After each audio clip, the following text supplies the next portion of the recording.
I love printing. I love printing. I love it. I love printing. Hey, everybody. Want to welcome you back to another session of Printer to Printer with me, Warren Werbitt, alias or first name, The Print Whisper. Check out the website, subscribe to it, connect with it. Go to my YouTube channel, Warren Werbitt, and just find me on social media and we'll get along just fine.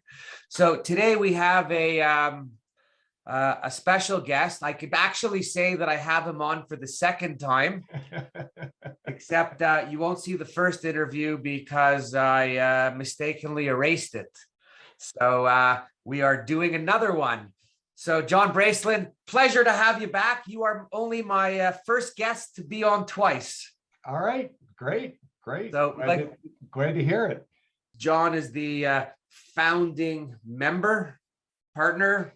Well, actually, I am the founder, but we also have 16 other members that were really. Yeah, but we're talking to you today. I don't care about the other 16. All right. Just so give us a little snapshot of the Graphic Arts Alliance. Yep, sure. So Graphic Arts Alliance, it's about 20 years old, and I started the organization as a way for companies to band together, buy raw materials and services together and save money. I had a little experience with this. I was involved in a family business for 25 years and was involved in a peer group through the Young Presidents Organization, in which we ended up starting a purchasing cooperative called Graphic Source, which is actually still around. So I sold my business in 2000 to Senbeo and was looking for something to do, and decided this would be fun to do, still stay involved in the printing industry. It kind of leverages some of the things I do well. And so we started with just selling a concept because we didn't have any programs or we didn't have anything else. And I was fortunate enough to get 16 other printing companies to buy into the idea and the concept. So the way our group works is it is a member-run group. So even though I was the one that started it and kind of put up, some of the sweat equity, so to speak, in getting it started, my goal was that I really want the members to run the group. So, and I want to work for the members. And so, it's not my business, it's not my company, it's the members' business. And my company, JB Solutions, works under contract with Graphic Arts Alliance to run the group for the members. So we handle everything that goes on in the group. We bring in new members, we negotiate programs, work with the vendors, that sort of thing. But we don't make any decisions for the members. And the way I wanted to set the compensation program up for my company was to make it 100% transparent because it is a member-run group, but to work on a percentage of savings. So I didn't want to get paid on anything that I wasn't saving one of our members, something. And so we set it up. So instead of me getting like a salary or some specific set of compensation, I usually get a percentage. Most of the programs are rebate driven, and my company gets a percentage of the rebates. So this gives me incentive to want to save the members money, because if I save the members more money, then my company gets more money. And because our members don't have to use our vendors, it puts me in partnership with our vendors, because if our members don't use our vendors, we don't get any money. We don't get paid. JB Solutions doesn't get paid. So after probably trying to figure out the best compensation program for our employees and always failing, this compensation program really came out to be a winner, because if everybody wins, everybody wins. So and it puts me in partnership with the members and the vendors. So it's been a really, really good model that has worked. I took a little risk in the beginning, but kind of turning it over to the members. But the idea was we're all in it together, and we started with 16 companies. We're now over 220 members throughout the US and Canada. Average member size is about $20 million in sales. So we have, decent size companies in the group. And it's been really fun. It's been a great second career for me, and have really enjoyed it. And I think our members have gotten benefit as well as our vendors. So it's worked out very well. Yeah, no, I think it's great. So were you like one of the first people to come up with the idea of a print buying group for print companies? No, I mean, when this really started was back in the 90s when the internet started to develop. What? The internet? Anybody, What's the internet? Sorry. Anybody that's old enough to know the founding of the internet, it sort of, through the 90s, it ended up, hitting. It's not the founding of the internet, but it was when it became popular.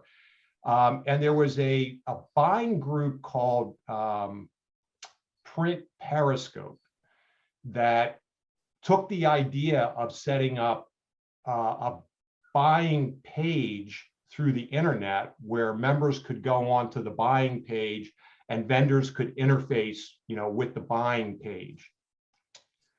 That was, as far as I know, the first type of cooperative that was sort of, tried to get started, and that ended up not ever getting off the ground because it was a tough time, for all these .com companies and stuff like that. It was a great idea.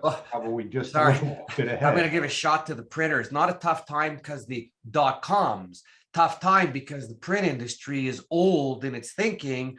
And I'll say even today, it's a little old in its thinking. So anything that happened back in the 90s, like the old Western days, was a big thing. Yes, absolutely. Right? Like huge.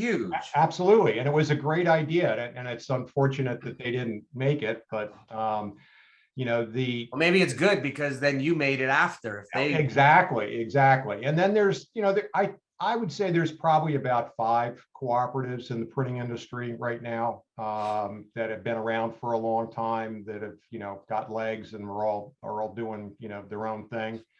Each one operates, a little differently than the other one does. Yeah, I was actually for, I think it was about 18 years, I was a member of another print buying organization, and they operated a little differently than you did. I kind of like the way you operate in a transparent way. I like the way you've set it up. You've almost put a chain around your neck the way you set it up. Correct. And I guess it's good. It's transparent and it keeps you honest. The other group I was part of, I mean, they negotiated some good deals, and I always loved getting the rebates, but I never really knew the inner workings of what anybody's really getting. And I guess I always looked at it as whatever I got was a bonus. I didn't really care what they were getting. Yes. Although sometimes you'd sit there and you'd add up all the numbers and go, wait a second, right? But either way, I do encourage everybody, if you're a print owner, first of all, call Graphic Arts Alliance and speak with, it's your daughter, Wendy, we'll get to her after, but reach out to Wendy. Honestly, one of the things that I found, if I may, is when we were part of this group and there was also, a few hundred members or whatever, we would meet, it gave you the ability to go up against sometimes the larger guy, because you were able to verify that the paper purchases you were making were in line with what they get, because even paper suppliers, it comes a point where the price stops. Right. And one of the side benefits of being part of the group is that you do get perspective on your purchasing. And probably one of the challenges that we've had to recruiting companies to come into Graphic Arts Alliance is that they all think they're getting the best deal out there, that they're, got the best purchasing group and they're getting the best deals out there. And they're very unwilling sometimes to think that, hey, there may be another way or there may be another avenue that can help them. So we have a lot of resistance with that. And it's hard getting companies over prospects over that hurdle sometimes. I'm smiling because I remember when I stopped with my company and I was working a little bit with the group that I was a part of, trying to call some members to encourage them to come and join.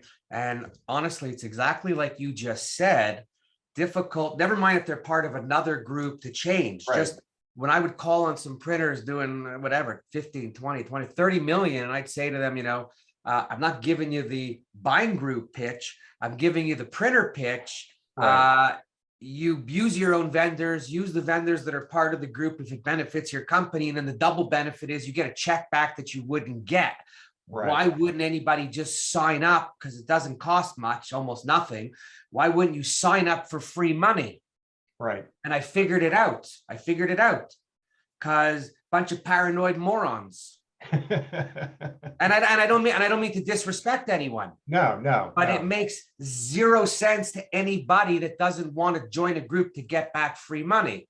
Yeah. And I'll just, if I remember correctly, and you let me know maybe how you do it, but when we went to join, we would submit all of our suppliers, we would submit our yearly purchases.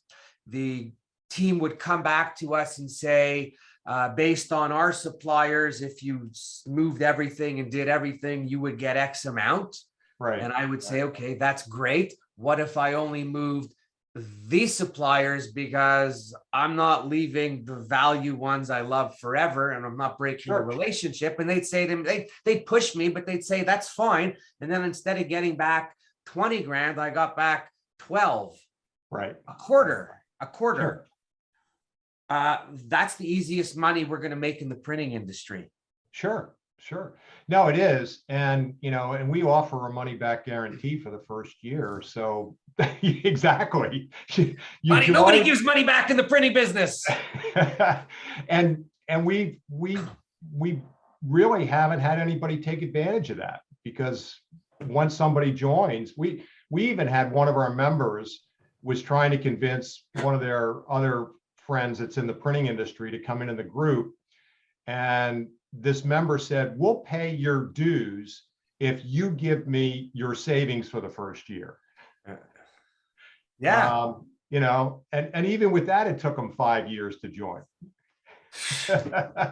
And I'm perplexed by the stupidity and the reason or lack of reasoning, right? Oh my God.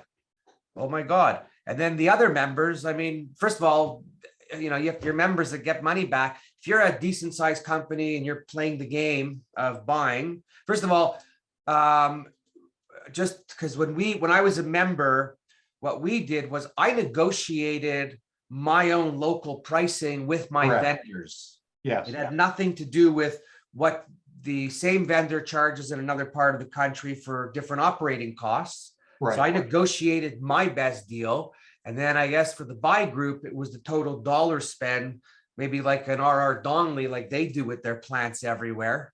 Right. And then worked off the top. So how could any independent even get anything back from anybody? Sure. And, we do have a few national pricing programs, but most of our programs work that way, where the members negotiate their own pricing, and then the rebates in addition to that. And look, sometimes members want to have their own local program on with a specific vendor. They want to do their own pricing and that sort of thing. We let members do their own thing. They have total freedom to do what they want to do. And the group's there to help them and support them in their decisions. So it gives them the opportunity to do what they want to do and to, go off and do their own thing. If a member joins and they're already working with one of our vendors and they're getting better pricing than we're getting on one of our national programs, they stay on their program. There's no pressure for them to change or to, do something different. So, it takes a couple of years as members, like you were talking about. You're not going to switch all your vendors right at once, but over time, it offers you this additional avenue to look at competition and to keep competition in the purchasing, piece of things. So it's great. Yeah, I mean, another benefit that I had was as the group started to grow, and I had some vendors that I wanted to stay with, right? And then just for other printers that are listening, just so you know, like I'm not one-sided, I'm for everybody. I would go to my local vendor and say, listen, man, the group I'm part of is using another plate supplier, and the total group is doing $80 million of plate purchases. I know I'm only buying like $500,000. But my local guy would come back to me with something that was very fair and appreciative to try and assist to be a little more competitive, Right, to keep right. me. And and your suppliers have to make money as well. But you know what? A few dollars here and a few dollars there really just helps cover a mistake that we're going to make down the road.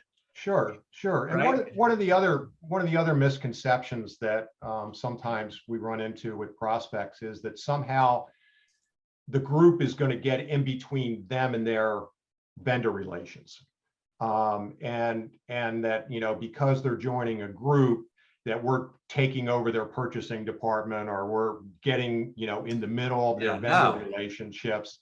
And that could be, that's farther from the truth, because they still work with their local reps, and now they have a national rep that generally we work with, Right. that gives them an extra sort of, step up in terms of, if they run into problems or they need special deals or they're buying some equipment or something like that, it gives them that extra, national clout that they can't get on their own. Oh, I remember that, when I joined the group and, being me and putting everything out there and letting everyone know what was going on, they were actually like even a little nervous. Like, how are you teaming up with such a big organization? And I'm like, hey, can't tell you everything, buddy. Right. So it's the fear of unknown on the other side that also had some benefits for me as the printer. Oh, yeah, for sure. Right. For sure. And then you always want to be straight, truthful, and honest, but you want to leverage to the best of your ability and negotiate the best way you can. Sure. And the same way, I'm laughing because I'm thinking the same way our customers put the fear in us. It's nice to put the fear in some of your vendors sometimes. Oh, yeah. Oh, yeah. It's right? It's nice. You're being upfront. That's all.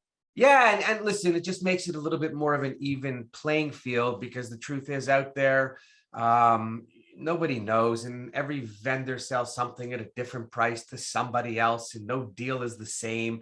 At least it gives you somewhat of a level playing field to go out and play. Sure. Right. Sure. Okay, so fast forward a little. You started it 20 years ago, and here we are today, and you're done. You're moving on. I am. Not to put you out the pasture or anything, but like, you know what? Why delay it? Let's move. What's happening next? That's right. So, so my oldest daughter, Wendy, I have 4 children. My oldest daughter, Wendy, came into the business about 10 years ago, really as an independent contractor. I hired her as an independent contractor to bring in new members for the group. And she is really responsible for a lot of our growth. I think probably when she came in, we had maybe 50 members at that point, or somewhere around there. And I was doing all the sales myself, and I'd get 7 new members a year, 10 new members a year. She came in, and after a period of time, we were getting like 30 and 40 new members in a year. It was fabulous. And that's one of the things that really exploded Graphic Arts Alliance, is me finally, kind of saying, like, sales is probably not your best attribute. How about you bring somebody in to do that? I'm going to give her a plug. So she's the reason, like, for your success in the last 10 years. A big part of it, is hers. And, she's made out well for that too. We compensate her well.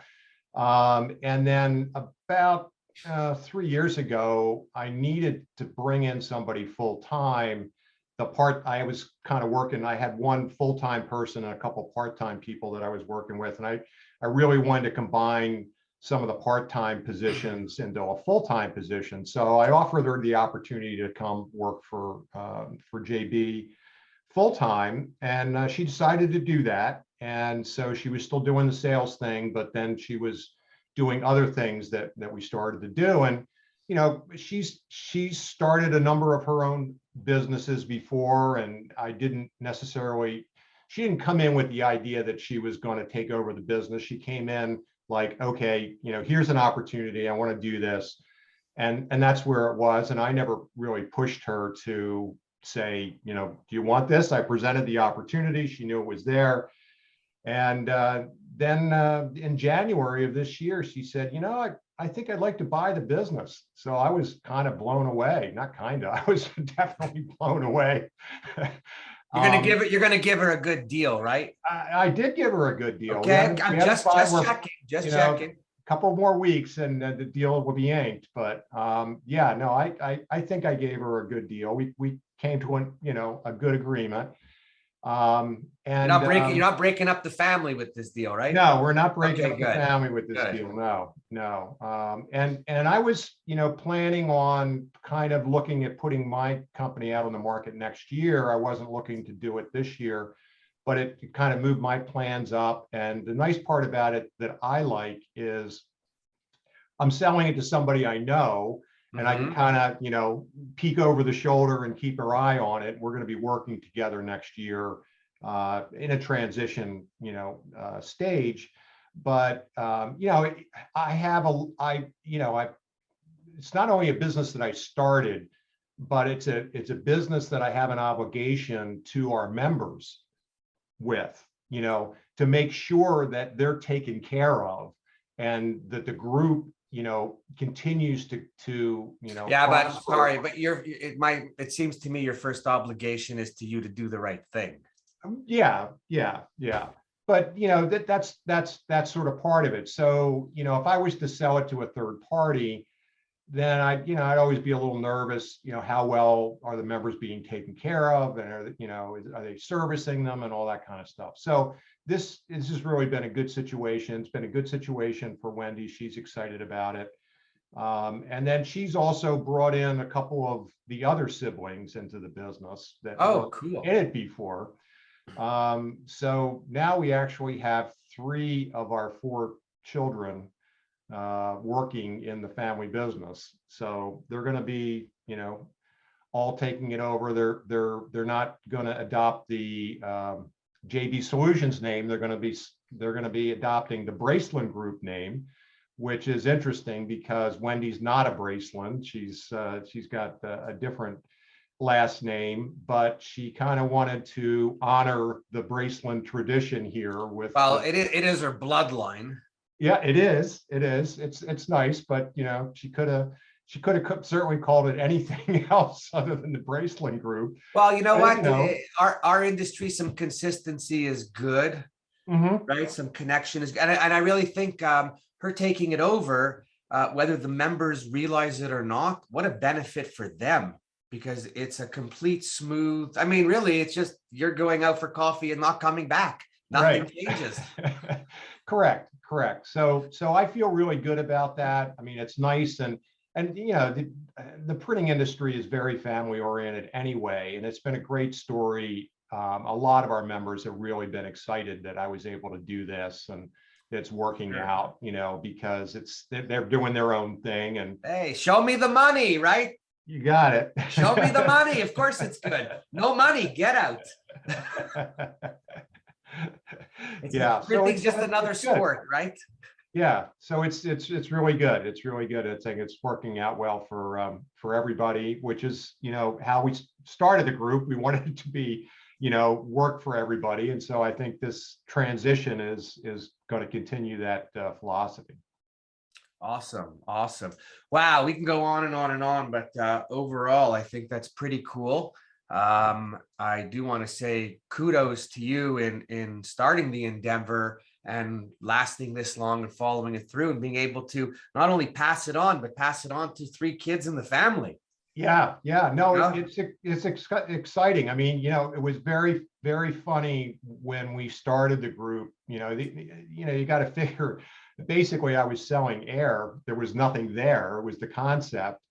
And, we all sat around the table at the first meeting and said, wow, if we, ever get to like 30 or 40 members, this will be, fabulous.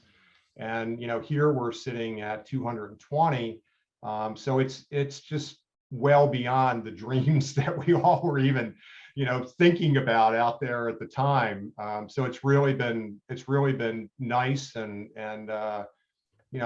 When I joined the family business, I was the third generation. So I wasn't a business that I'd started, and not that I was really looking to start a business after I sold Braceland Brothers, but it just kind of worked out that way. And it was interesting for me to even think that I could do what I did, 20 years ago, and go out on my own and start something from nothing. And, here we are today. And it's definitely something that's been a value to the industry. Oh my God, it's been a value to a lot of people. It's been a value to the industry, to your family, to the vendors, to the clients. It's really, so anybody watching, look up, Graphic Arts Alliance, reach out to Wendy. Feel free to reach out to me if you really want to know about Buying Group and the truth and the realities, as I was a printer who took advantage of all the advantages I could take. I was actually tired of being taken advantage of. So it was nice to finally have an opportunity to be on the other side. So before we go, just a couple of things before I forget. Again, look up Graphic Arts Alliance. It's free money. And let me tell you, I think we could all use a little bit of free money today, especially after the last year or two. John, only the best. Thank you. Go out to pasture. I thank you for making it to the end and watching this. Warren Werbitt, what they think, the Print Whisper. Check out my YouTube. Find me on social media. It's almost Christmas. I'm just happy and jolly. Ho, ho, ho. But keep coming back to watch on what they think.